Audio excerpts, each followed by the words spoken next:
তোমরা যারা যারা মাধ্যমিক পাশ করেছো বা যারা অনেক আগেই মাধ্যমিক পাশ করে গেছো তাদের জন্য একটি গুরুত্বপূর্ণ আপডেট। এসএসসি এমটিএস রিক্রুটমেন্ট 2025 খুবই গুরুত্বপূর্ণ একটি আপডেট, গুরুত্বপূর্ণ একটি নোটিফিকেশন, যার বিজ্ঞপ্তি আজকে জাস্ট কিছুক্ষণের মধ্যেই তোমাদের রিলিজ হতে চলেছে। আজকের ভিডিওর মাধ্যমে সম্পূর্ণ গুরুত্বপূর্ণ আপডেটগুলো তোমাদের কাছে প্রোভাইড করব। তোমার যোগ্যতা যদি মাধ্যমিক পাশ হয়ে থাকে তাহলে অবশ্যই এই ভিডিওটা দেখো। এখানে পরপর স্টেপ বাই স্টেপ সবকিছু ডিটেলসটা বলবো, একদম ডিটেলস ইনফরমেশন এই ভিডিওতে থাকছে। তোমাদের এখানে এমটিএস এবং হাবিলদার রিক্রুটমেন্ট 2025 অর্থাৎ দুটো ভ্যাকেন্সি থাকে, একটা হচ্ছে এমটিএস এর আর একটি হচ্ছে হাবিলদারে। অফিসিয়াল ওয়েবসাইট হচ্ছে ssc.government.in। আজকে থেকে তোমাদের আবেদন শুরু 26শে জুন 2025, 24শে জুলাই পর্যন্ত আবেদন করতে পারবে। আমি যে ভিডিওটা দিচ্ছি হয়তো আর কিছুক্ষণের মধ্যেই লিঙ্কটাও অ্যাক্টিভ হয়ে যাবে। তো তার আগে তোমরা দেখে নাও এখানে কি কি যোগ্যতা প্রয়োজন, কিভাবে তোমরা আবেদন করবে সব বলবো। এখানে তোমাদের নোটিফিকেশন ডেট দেখতেই পাচ্ছ 26শে জুন থেকে, এবং আবেদন তোমাদের শুরু হচ্ছে আজকে থেকেই। তোমাদের আবেদন শুরু হচ্ছে 24শে জুলাই পর্যন্ত আবেদন করতে পারবে। আবেদন মূল্যও তোমরা জমা দিতে পারবে, এবং তোমাদের পেপার 1 এর এক্সাম ডেট সেটা হলো 20 সেপ্টেম্বর থেকে 24শে অক্টোবর পর্যন্ত পেপার 1 এর এক্সাম। খুব ভালো একটা সুযোগ, যেখানে ভারতীয় নাগরিক প্রত্যেকে আবেদন করতে পারো। তুমি যে কোনো রিজিয়নে সিলেক্ট করে আবেদন করতে পারো।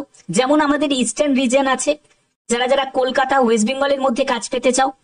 যারা যারা তোমরা ত্রিপুরা বা আসাম থেকে, তাদের নর্থ ইস্ট রিজিয়ন আছে, তোমরা সেটাকে সিলেক্ট করতে পারো। ওকে, এবার চলো তোমাদের এখানে এলিজিবিলিটি ক্রাইটেরিয়া গুলো দেখাই। তো দেখো, তোমার যোগ্যতা যদি মাধ্যমিক হয়ে থাকে তাহলে অবশ্যই তোমরা আবেদন করতে পারবে।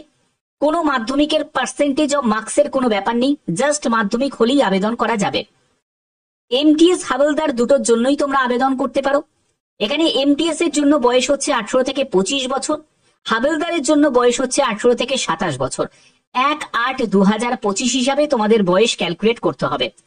Age relaxation is applicable. Reservation যে ক্যাটাগরি আছো, যারা এসসি এসটি ক্যান্ডিডেট আছো, তাদের বয়সে 5 বছর ছাড় আছে। যারা ওবিসি আছো তাদের বয়সে 3 বছর ছাড় আছে, এবং যারা পিডব্লিউবিডি ক্যাটাগরি থেকে বিলং করছো তাদের ক্ষেত্রেও যথারীতি তোমরা এজ রিল্যাক্সেশন পেয়ে যাবে। ওকে, এখানে পরবর্তী হচ্ছে তোমাদের অ্যাপ্লিকেশন ফিস। তো তোমরা জানো স্টাফ সিলেকশন কমিশনে কোনো আবেদন করতে গেলে, সেটা সিজিএল হোক বা লোয়ার লেভেলের কোনো এমটিএস বা সিএইচএসএল, যেখানেই হোক না কেন আবেদন মূল্য খুব কম লাগে। এই একমাত্র একটা পরীক্ষা যেখানে আবেদন মূল্য অনেকই কম লাগে। যেমন দেখো, জেনারেল, ওবিসি, ইডব্লিউএস দের ক্ষেত্রে 100 টাকা। ফিমেল ক্যান্ডিডেট, পিডব্লিউবিডি, এসসি এসটি ক্যান্ডিডেটদের কোন রকম আবেদন মূল্য লাগবে না। ঠিক আছে, পরবর্তী কি বলা হতো দেখো, সিলেকশন প্রসেসের ক্ষেত্রে বলছি, সেটা হলো কম্পিউটার বেস এক্সামিনেশন পেপার 1, এবং তোমাদের সেকেন্ড স্টেপ যেটা শুধুমাত্র হাবিলদারের জন্য থাকবে সেটা হলো পিইটি থাকবে। কিন্তু তুমি যদি এমটিএস পোস্টের জন্য আবেদন করো সেখানে শুধুমাত্র তোমাদের রিটিনটা থাকছে আর ডকুমেন্ট ভেরিফিকেশন মেডিকেল থাকবে। কিন্তু হাবিলদারের ক্ষেত্রে তোমাদের কম্পিউটার বেস এক্সামিনেশন সেটাও হবে, পিইটি হবে, এবং ডকুমেন্ট ভেরিফিকেশন মেডিকেল এগুলোও হবে। ঠিক আছে, তো তারপরে তোমাদের ডকুমেন্ট ভেরিফিকেশন হচ্ছে। এবং দেখো, তোমাদের এখানে আর একটা ব্যাপার নিয়ে তোমাদের অনেকের একটা প্রশ্ন থাকে। 13 রিজিওনাল ল্যাঙ্গুয়েজ, অর্থাৎ যেখানে তোমরা বাংলা ল্যাঙ্গুয়েজও তোমরা পেয়ে যাচ্ছ, অর্থাৎ কম্পিউটার বেস এক্সামিনেশন যেটা তুমি দেবে সেখানে তুমি তোমার রিজিওনাল ল্যাঙ্গুয়েজে পরীক্ষাটা দিতে পারবে।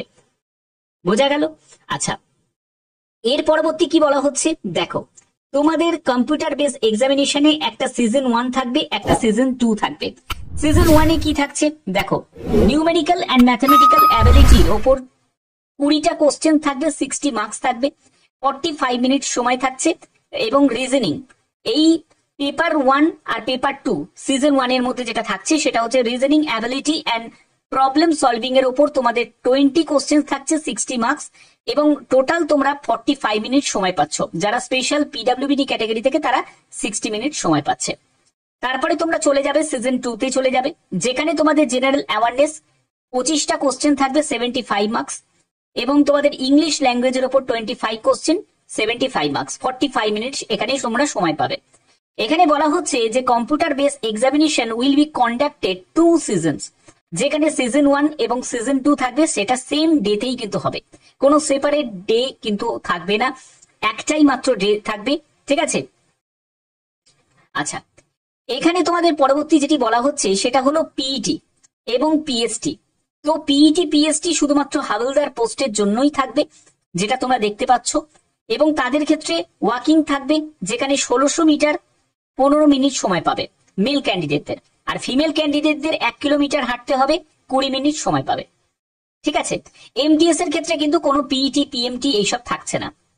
এরপরে তোমরা পিএসটি তে চলে যাবে, যেখানে তোমাদের দেখো 157.5 সেন্টিমিটার তোমাদের হাইট প্রয়োজন, এবং চেস্ট হচ্ছে 81 সেন্টিমিটার, বুকের ছাতি না ফুলিয়ে, বুকের সাথে ছাতি ফুলিয়ে তোমাদের 5 সেন্টিমিটার ফোলাতে হবে, 86 সেন্টিমিটার হতে হবে মেল ক্যান্ডিডেটদের। আর ফিমেল ক্যান্ডিডেটদের হাইট আর ওয়েটটা থাকবে, যেখানে 152 সেন্টিমিটার হাইট হতে হবে, এবং 2.5 সেন্টিমিটার যারা আসামিজ, গোর্খাস, গাড়োয়ালিজ এইসব জায়গা থেকে যারা শিডিউল ট্রাইব ক্যান্ডিডেট আছো তাদের ক্ষেত্রে 2.5 সেন্টিমিটার ছাড় আছে, এবং ওয়েট হচ্ছে 48 কেজি হতে হবে, এবং সেখানেও কিন্তু এরকম 2 কেজি মতো রিল্যাক্সেশন আছে যারা শিডিউল ট্রাইব ক্যাটাগরি থেকে, যারা গোর্খাস, গাড়োয়ালিজ, আসামিজ যারা ক্যান্ডিডেট আছো তাদের ক্ষেত্রে, ঠিক আছে। এর পরবর্তী হচ্ছে তোমাদের স্যালারি স্ট্রাকচার। দেখো, বেসিক পে হচ্ছে 18,000 টাকা, এবং পে স্কেল তোমাদের 5,200 টাকা থেকে 20,200 টাকা, 1800 টাকা গেট পে। গ্রস স্যালারি হচ্ছে এটা, এবং তোমাদের যে হ্যান্ড তোমরা যেটা পাবে 20,245 টাকা, এবং সঙ্গে আদার্স তোমাদের যেসব অ্যালাউন্স গুলো যুক্ত হবে সেগুলো যুক্ত হয়ে মোটামুটি ভালোই তোমাদের স্টার্টিং এ বেতন তোমাদের থাকবে।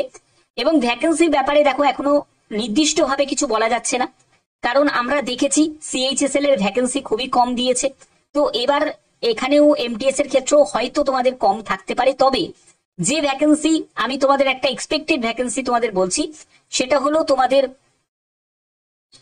8,000 থেকে 9,000-এর মধ্যে, যেহেতু একটা এমটিএস লেভেলের এক্সাম, তো এখানে যেহেতু ক্যান্ডিডেট অনেক বেশি হয়, তো সেক্ষেত্রে 8 থেকে 9,000 মতো তোমাদের ভ্যাকেন্সি থাকতে পারে, বাট আমি এটা তোমাদের এক্সপেক্টেড বলছি, ঠিক আছে। তো এখানে তোমাদের পরবর্তী, ধরো এই ভিডিওটা করতে করতেই হয়তো নতুন নোটিফিকেশন তোমাদের জারি হয়ে যাবে, এই ভিডিওটা করতে করতেই হয়তো তোমাদের ফুল নোটিফিকেশন জারি হয়ে যাবে, কিছু সময়ের মধ্যেই হয়তো জারি হয়ে যাবে, কারণ আজকের ডেটই কিন্তু তোমাদের লিংক অ্যাক্টিভ হয়ে যাবে এবং আবেদন তোমরা করতে পারবে। 24শে জুলাই হচ্ছে তোমাদের আবেদনের শেষ তারিখ, মাথায় রাখবে 24শে জুলাই। আমি অফিসিয়াল ওয়েবসাইট দিয়ে দেবো, এবং এর লিংক যখনই অ্যাক্টিভ হয়ে যাবে তার জন্য তোমাদের যত রাতই হোক না কেন আমি সেই ভিডিও তোমাদের করে দেবো, ঠিক আছে। বাদ বাকি যে কোনো আপডেটের জন্য চ্যানেলটাকে ফলো করবে, সাবস্ক্রাইব করে বেল আইকন অল করে রাখবে, কারণ বিভিন্ন অথেন্টিক ইনফরমেশন শুধুমাত্র ভদ্রেশ্বর স্টাডি সেন্টার তোমাদের জন্য প্রোভাইড করে থাকে। এখনের মতো এইটুকুই, টাটা।